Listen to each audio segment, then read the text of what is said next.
Hi and welcome to the first video in a new series.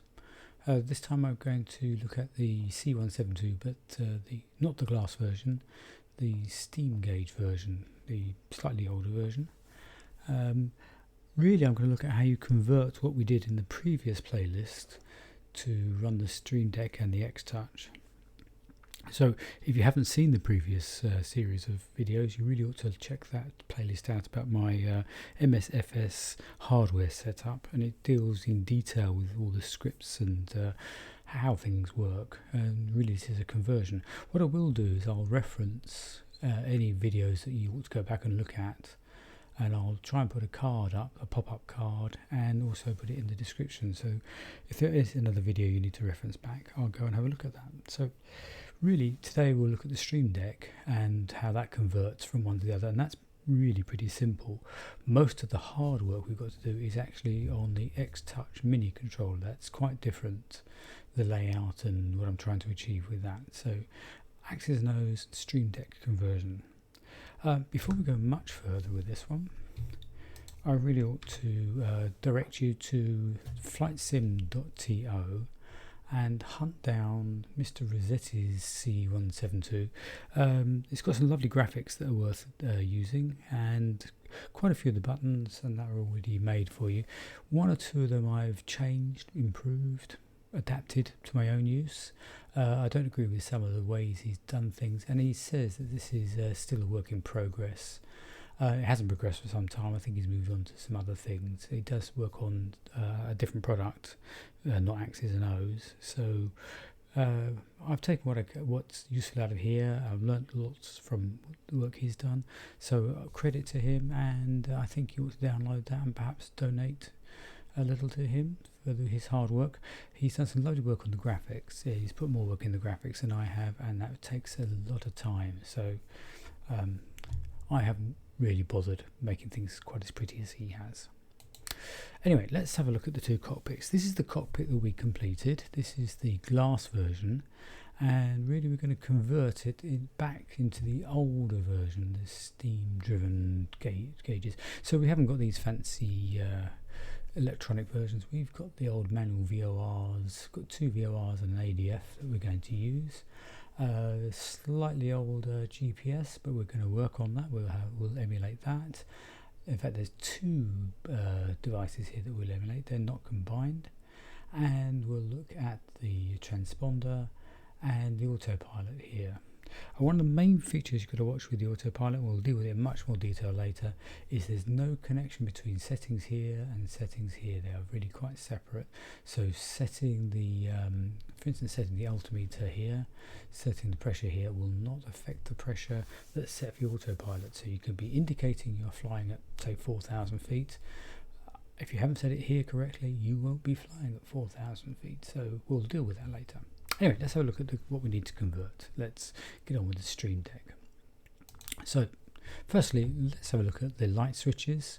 And as you go across, you'll see fuel pump, beacon, landing, taxi. So they're all exactly identical.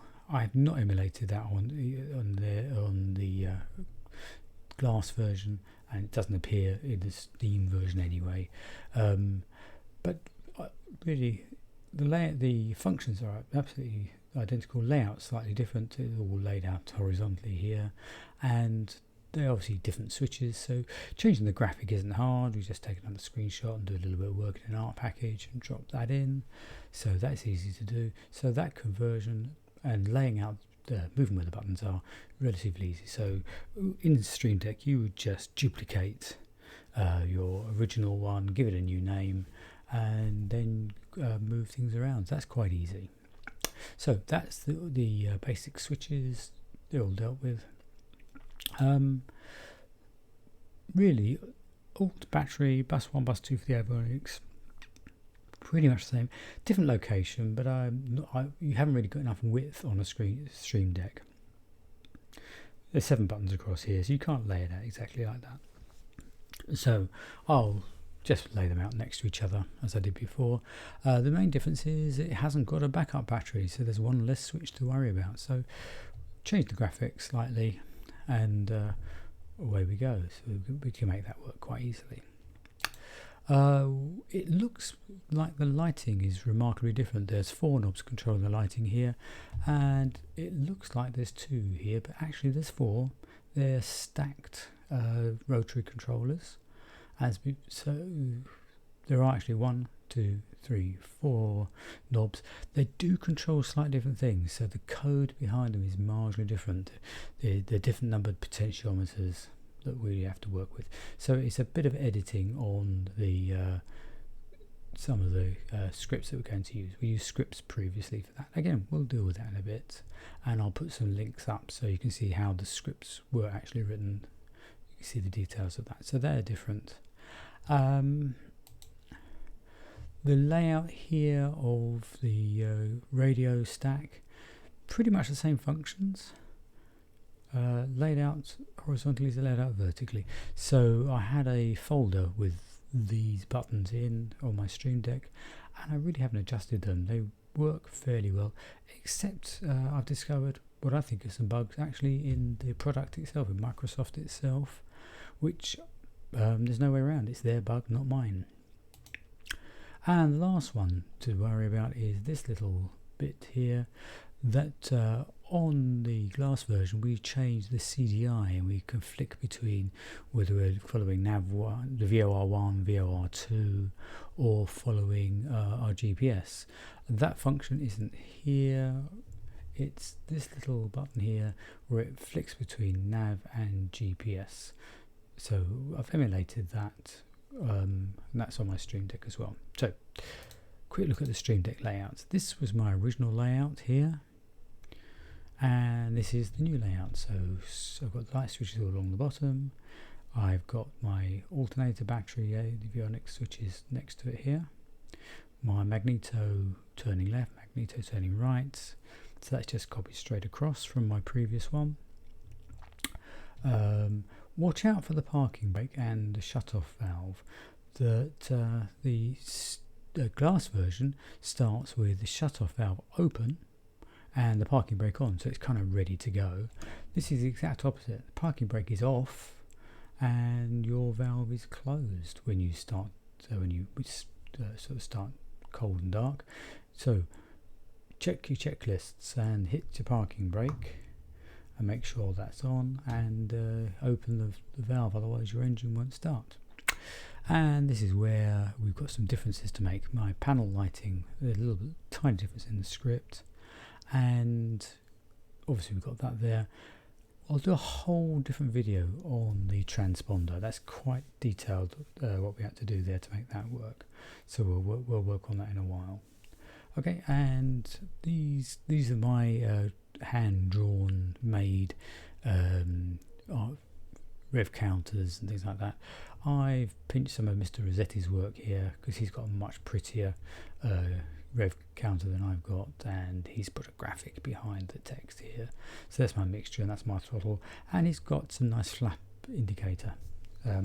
So it's worth downloading that and putting that in. That's nice. I like that one.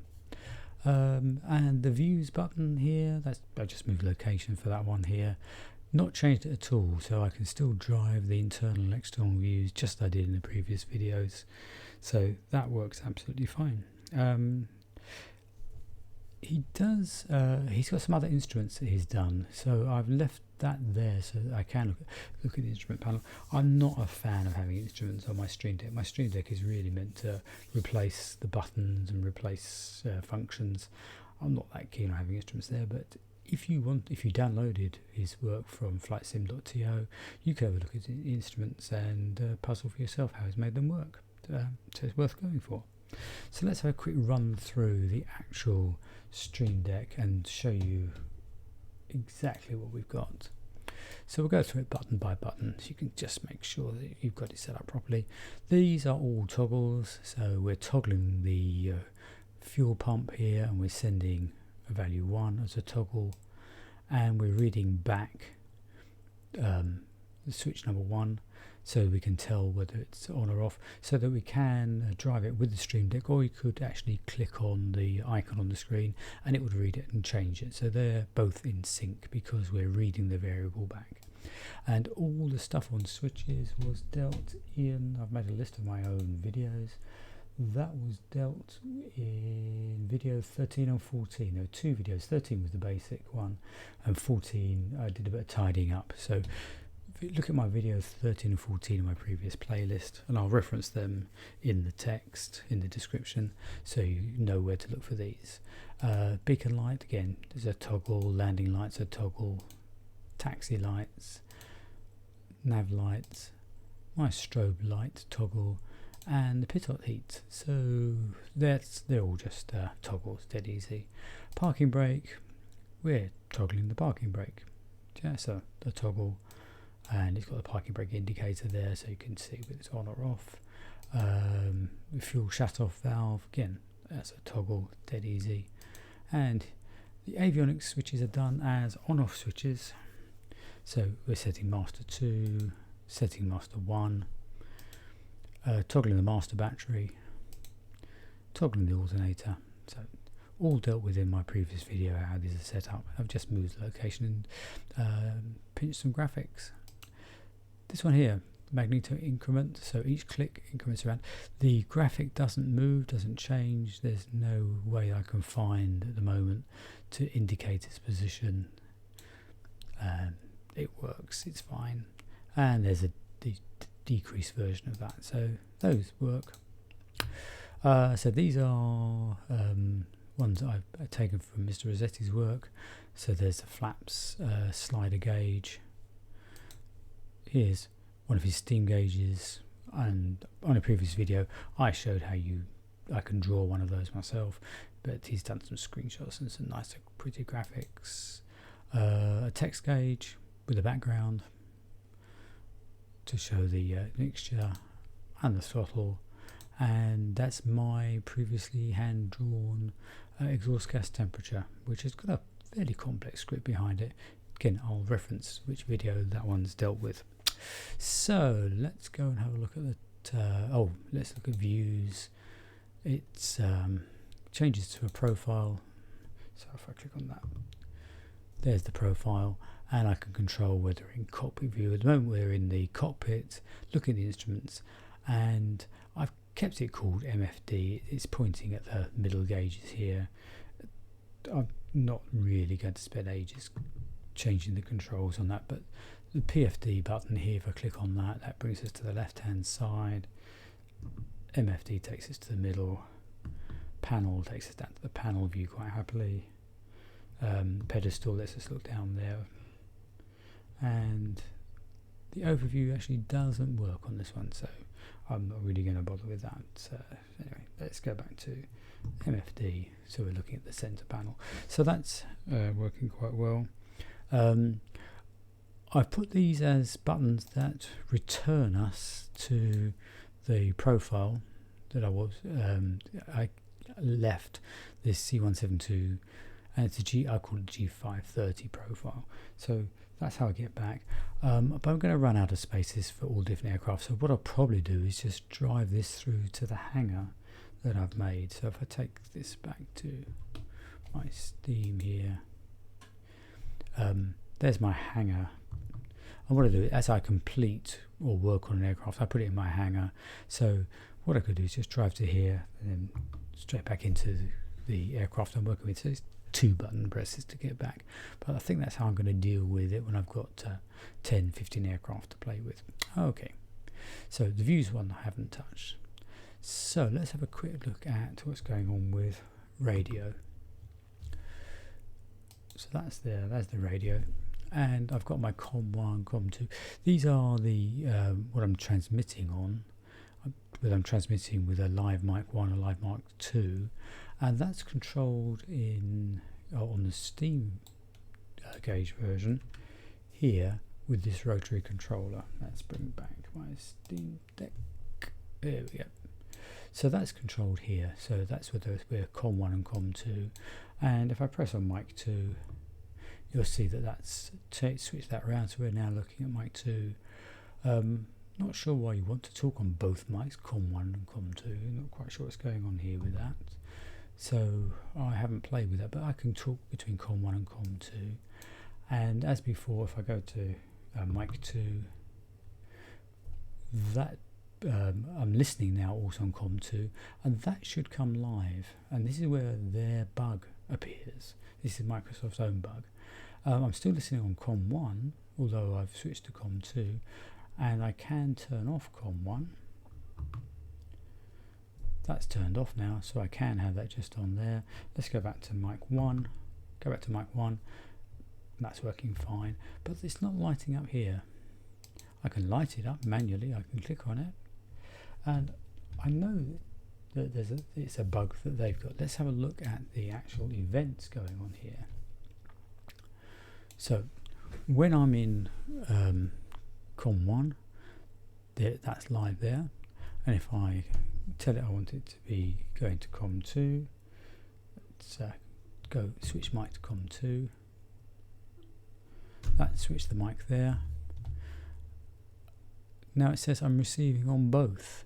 So the internal variable here for COM 2 says you're live on COM 2 and live on COM 1. COM 1 is still alive, and if I look at my Stream Deck is actually reflecting this correctly.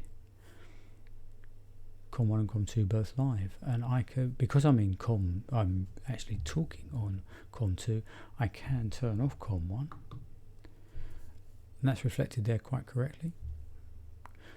But COM 2 should be alive here, and it's not. So there's something strange going on with Microsoft's own work. If I turn back COM 1 now lit up here, lit up here. Let's go back to transmitting on mic 1. And if I turn on COM 2 using my Stream Deck, it lights up here. Okay, so it's sort of working, but I know they've got problems here. The marker one's quite interesting here. It's listening to the marker. When I click on here, the indicators come up showing me that it's looking for markers. So that seemed to be working. Still not sure quite how well that's working, but I did a test flight and I was getting my middle marker and the inner markers working, so that seemed to work okay. Right, last thing to look at. Let's bring my Stream Deck back up so you can see where I'm going here. Let's go back out of here.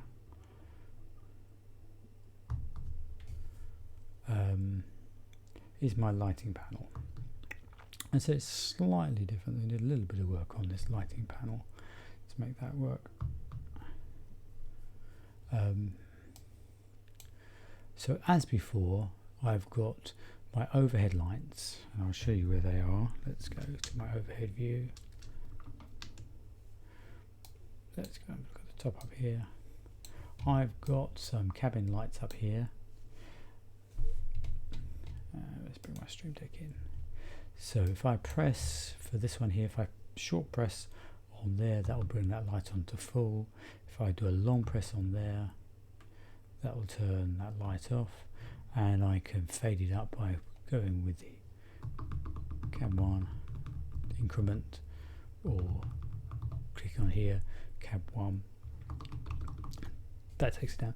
Works exactly the same for that. So those were all done in videos 17 and 18 when I looked at my cab lights. So I've got one here for the panel. What I'll do is I'll just switch the time. Let's get some gloom going. It helps you see the panels a bit if you've got a bit of gloom going. Right, so I've clearly got some lights here around my avionics. Let's get rid of that. We don't need to see that. Stream Deck back. So that will be my radios. So let's turn the radios down. So I'll do a long press on here. Long press on that. That should take that to 0. So that switched that off, and of course I can use my plus button here to bring it up and fade it up and fade it down. So that works. And that's working here on that. Okay, so that's working fine. So let's have a look at what's behind these. So this one here is now working on light potentiometer number 7. So we to show the variable, the value, we have to look at number 7, and that's the text variable here. So the first one sets the angle, and we do our multipliers. That was all dealt with in a previous video. And this puts the right text on there, so we know how many percentages we're working with. And that's it really. And I've got 2 button events here, which are scripts. The short one sets it up to 100, so again it's potentiometer number 7 that's been put to 100%. Or if it's a long click, potentiometer 7 being set to 0. So hold it down for about 2 seconds and it flicks it off to 0. So that's what's behind there. And clearly there are scripts behind here. One called the demo radio increment, and on this one here the decrement version. Okay, so it doesn't matter what the send value is, it really doesn't matter, it's all bound up in the script. So let's just have a quick pull of my scripts, bring that in for you, and you see that I wanted demo radio increment. So demo radio increment, and if we look at that script there, again all dealt with in my previous videos, but we have to make sure that we are talking to potentiometer number 7 each time when we're talking to, there's 7s here. So that's how we've edited that script to make that one work. And obviously if we do the decrement version, it's the same. We're talking to potentiometer number 7 and sending the correct values and subtracting the correct values, but checking that it's 7s throughout. So that's how that one's done. Let's look at the next one across, and it's this one here, my glare shield. So we're setting the glare shield here, and we're reading it here to make sure that we can put the indicator on, and reading the text once we can put the correct text on here. And there's my script here. We'll be looking here at setting the glare shield light power to 100%. So let's have a look at which one's the glare shield. If I set glare shield, which is this one here, I'm going to set that to 100% by pressing the button, and that's pretty much the entire let's zoom out a little bit. That's all the glare shield, so it's lights pointing down this way, lights up everything, and I'm going to just dim that down a bit so you can see how the glare shield is dimming and incrementing. So that's the glare shield we're talking about there. So let's bring that back again so we can have a look at what's going on. So we're writing the glare shield as a short click to 100% and a long click here to 0%. So that's the long press switches it off. And behind here, again, a couple of scripts. There, a demo glare increment and the glare decrement. So my scripts for that look like this. Let's bring those in. I've got my glare increment. So there's the variable, checking the percentage that it is, and if it's less than 90, we'll add 10% to it and write that value. So it's just writing to the glare shield power setting, checking it and incrementing and writing it back. And the same with the decrease version, check its percentage, and if it's less than 10%, it's greater than 10%, take 10% off it and send it back to the glare shield. So that's pretty much how that works. Okay, next one across on the list is the pedestal. So that's controlling, let's turn some stuff off, let's turn everything else off.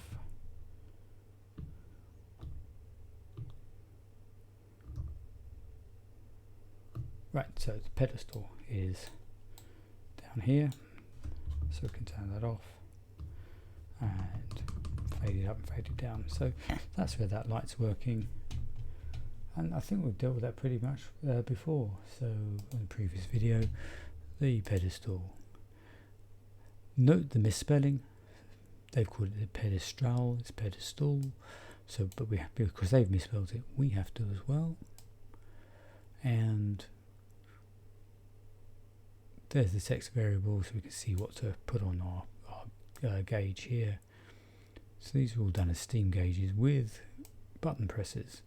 So that one here, it sets the pedestal light power to 100%, and this one here sets it to 0%. The long press turns it off, short press turns it on, so up, on and off. And guess what? We've got some scripts, the pedestal increment and pedestal decrement scripts. So pretty much as they were before. Let's bring those in. Pedestal power setting, so we check it, add 10% to it and write it back, or that's the increment. The decrement is here. Find the power setting, take 10 off of it and write it back. So we've seen that sort of script before. And here there's the increment version, and we add 10% to it, so that all works pretty well. And the last one to deal with is here, the panel settings. So again, we'll have a look at what the panel looks like. Let's turn everything else off. Let's turn my radios off and turn my pedestal off. And let's look where panel goes. So if I turn my panel lights on to 100%,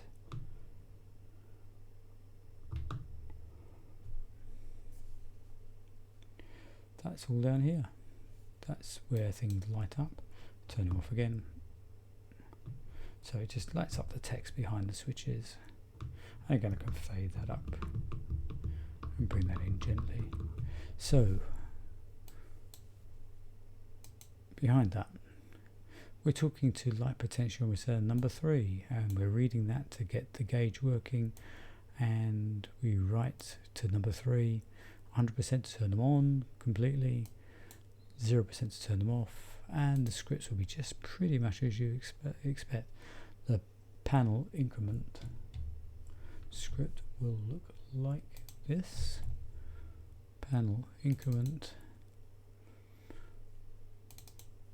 So we make sure that we're reading potentiometer number 3, and then we write back to it. We're writing to potentiometer number 3. So number 3 controls the panels, and that's really all we need to do. So back to my Stream Deck.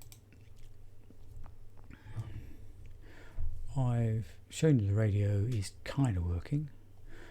The panel needs a bit of work here. Views don't need to touch, that works quite happily. Everything else is working, it's just moved position and changed the graphics a little bit. Oh, the nav. This one here, I need to do a bit of work on this one.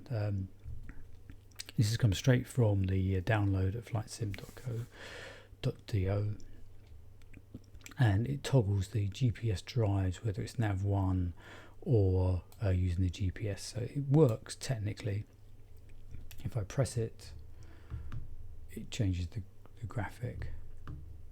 And let's have a look here. Let's go up a little bit.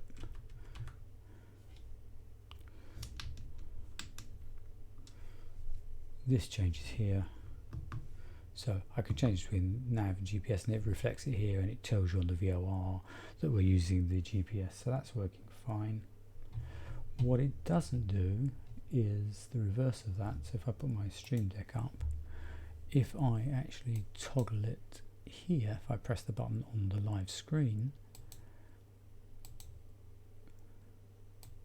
so that's changed it to nav there, and my Stream Deck up, it hasn't changed on the Stream Deck, so it's not reading the variable back.